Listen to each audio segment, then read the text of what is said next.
A eleição de 22 vai confrontar um ex-presidente e um atual presidente. 2 mandatários máximos da nação, 2 presidentes da República. É interessante que quando a gente vê isso, parece que se apagou da memória do brasileiro o governo Temer e o governo Dilma. É como se eles não tivessem existido. As pessoas só lembram do governo Lula, do governo Bolsonaro. E são esses 2 projetos que vão estar em confronto em 22.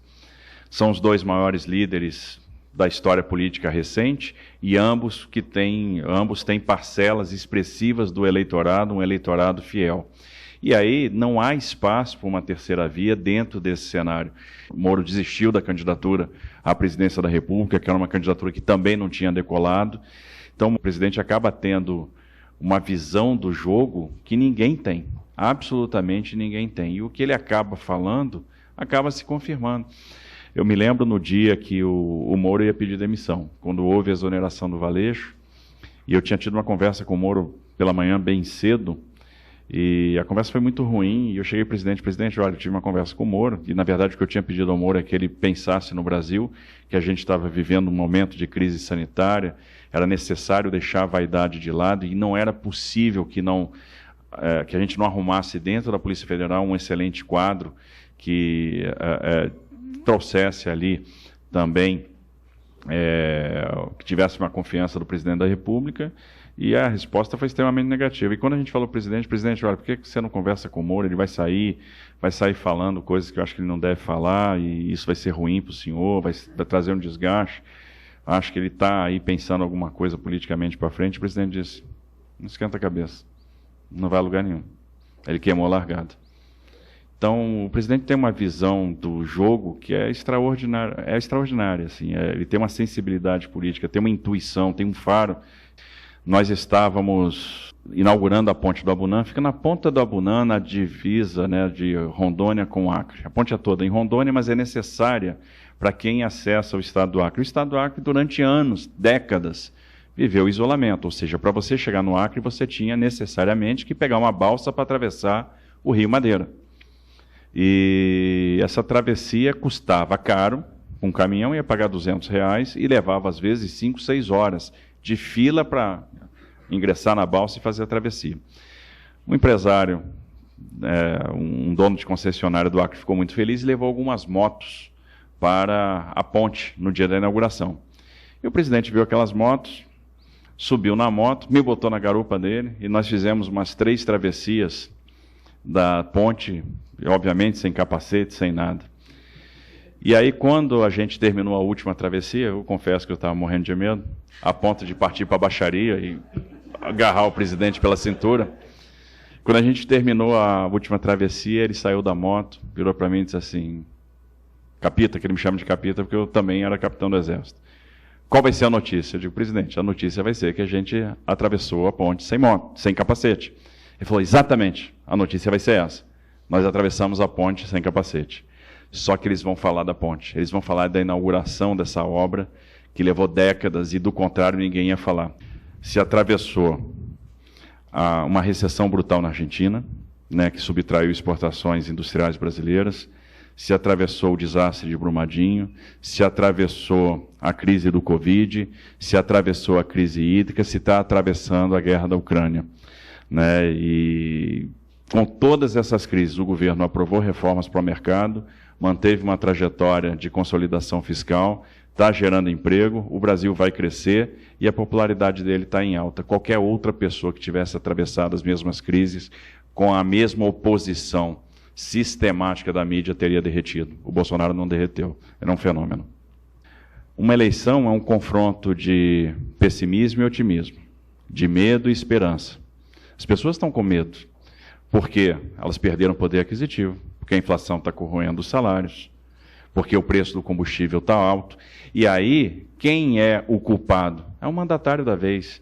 Ninguém vai lembrar que teve uma guerra da Ucrânia, que teve uma crise do Covid, que nós temos uma inflação que boa parte é internacional. Ninguém consegue perceber isso.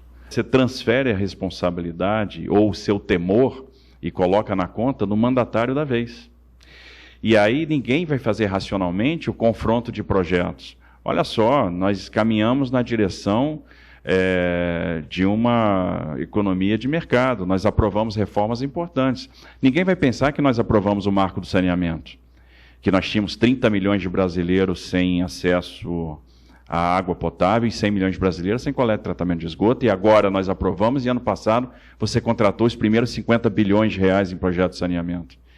Ninguém vai levar em consideração que você fez 143 leilões de infraestrutura e contratou 836 bi de reais em investimentos que vão se materializar nos próximos anos. Ninguém vai levar em consideração que você aprovou a autonomia do Banco Central, que você aprovou a lei das falências, o marco das startups, a lei das agências. Isso passa em branco.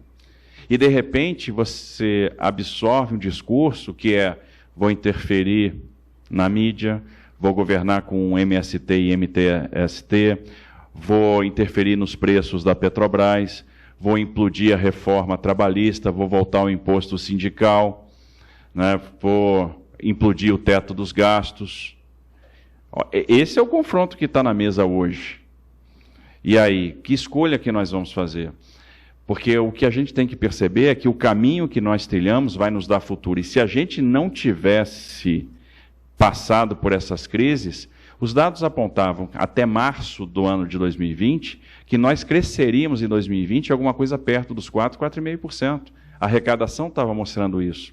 Quem é que vai levar em consideração que nós estamos vivendo um momento, por exemplo, de transição de economia marrom para economia verde, que está faltando semicondutores, que o mercado internacional se desorganizou? Não, vamos botar na conta do mandatário. Se a gente não tiver capacidade de explicar isso, a escolha de projeto pode ser muito ruim. E é isso que a gente precisa evitar, porque no final se plantou muito futuro nesses anos. Podem ter certeza que o que está plantado vai gerar muito emprego e vai transformar o Brasil. O Brasil vai ter, por exemplo, uma infraestrutura muito mais eficiente, muito mais sustentável, uma matriz mais equilibrada e mais barata. Então, acho que é esse confronto que a gente vai ter que fazer, é mostrar o que foi feito. Por exemplo, todo mundo se vende que a gestão de pandemia foi um desastre, foi ruim. E aí a minha pergunta é: será que foi? Nós tivemos a maior injeção de liquidez na nossa história. Por meio do benefício emergencial, nós conseguimos preservar empregos. O governo postergou o pagamento de dívida, aportou dinheiro aos estados e municípios, congelou 2 anos de salário e, por causa disso, estados e municípios tiveram o melhor resultado fiscal desde 1991. Ou seja, a gente conseguiu superar a crise, e se não fossem tomadas essas medidas, estados e municípios não teriam pagado salário.